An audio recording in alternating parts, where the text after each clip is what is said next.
Pasadena presents the annual Tournament of Roses, traditional Southern California New Year festival.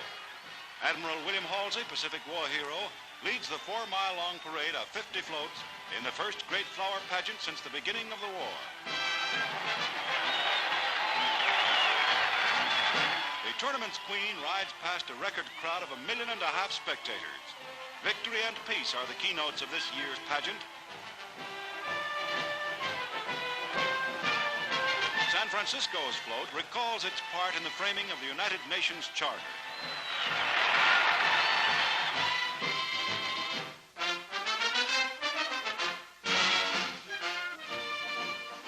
For the first meeting of the United Nations Organization's General Assembly, the United States delegation boards the Queen Elizabeth. Edward Stettinius, Mrs. Franklin D. Roosevelt, and Senators Connally and Vandenberg will represent the United States in opening the great and hopeful meeting for world peace.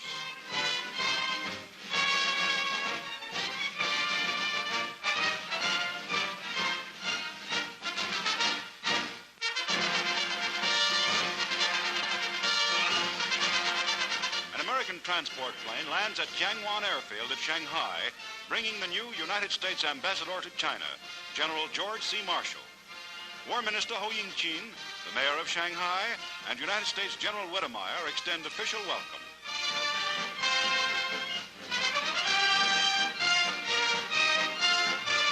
Throngs of enthusiastic Chinese crowd the sidewalks for a glimpse of the general's car as the party leaves the airport. From Shanghai, General Marshall flew to confer immediately with Chiang Kai-shek and communist leaders. The world looks forward to China's future peace and internal security.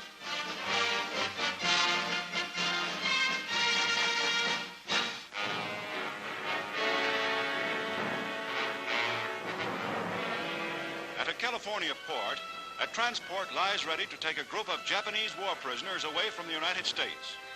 Most of them will go to Hawaii for reassignment to construction work in the devastated areas of the Pacific before ultimate return to Japan.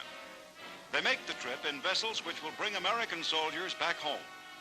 Hats over eyes, huddled in corners, these soldiers were taken prisoner in the island campaigns which led to Japan's final defeat.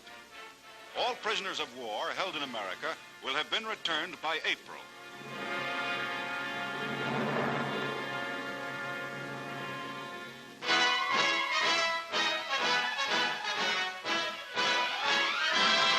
As the world faces the challenge of a new year, President Truman speaks to the American people. 1946 is our year of decision. This year we lay the foundation of our economic structure, which will have to serve for generations. This year we must decide whether or not we shall devote our strength to reaching the goal of full production and full employment. This year we will have to make the decisions which will determine whether or not we gain that great future at home and abroad, which we fought so valiantly to achieve. We cannot shirk leadership in the post-war world. The problems of our economy will not be solved by timid men mistrustful of each other. We cannot face 1946 in a spirit of drift and irresolution. The men and women who made this country great and kept it free were plain people with courage and faith. Let us justify this heritage.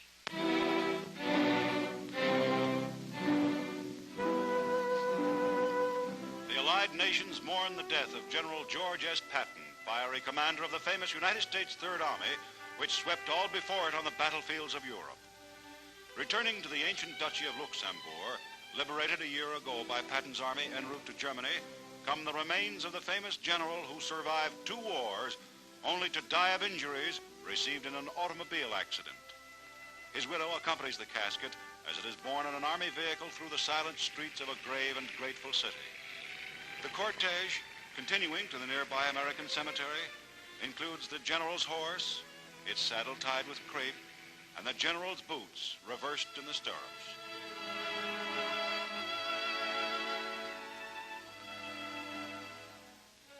The pallbearers, enlisted men of his various divisions escort Patton's casket to the graveside, where he will be committed to the company of his comrades with whom he fought so well.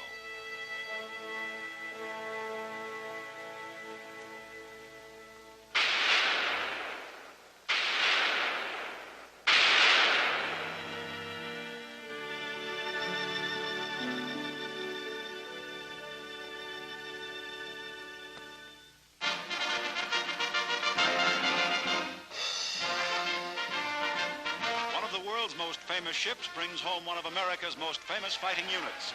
The Queen Mary reaches New York with the fighting 82nd Airborne Division, home after 2 years of battle.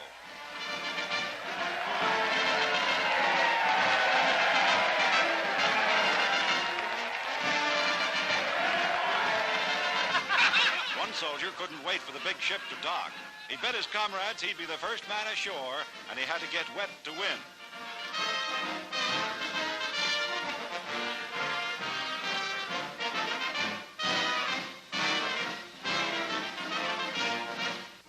Triplets, 3 boys, were fellow passengers of the division. Infant sons of an American sergeant and his English wife, they were christened aboard ship with the entire division as godfathers. Their mother, Mrs. Robert Glass, who arrived to join her husband, is grateful to the 8,000 soldiers who contributed a substantial fund for the youngsters' education.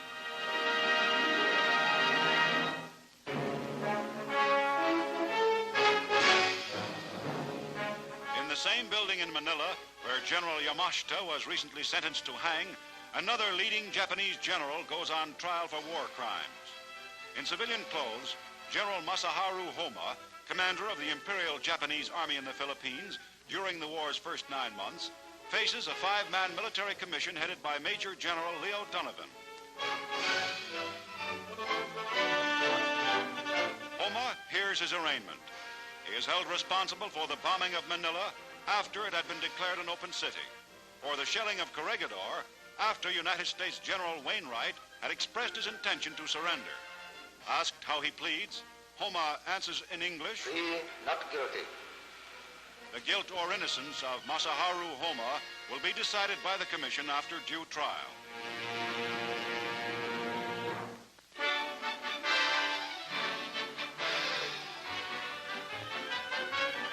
America's winter sports resorts are crowded as wartime travel restrictions are eased. In New Hampshire, the skiers take advantage of comfortable new ski toes. It's easy going up and thrilling sport speeding down the slopes.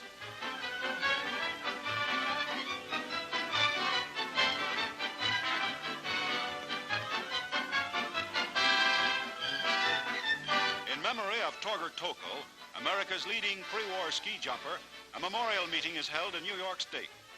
Tokl, who was killed with the United States Army in Italy, won many competitions on this bare mountain jump.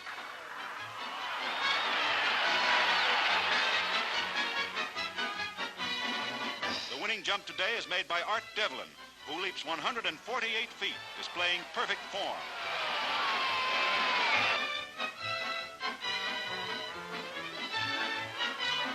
But all are not so lucky or skillful. Spill follows spill as the lesser lights try hard to follow in the master skiers' ski tracks.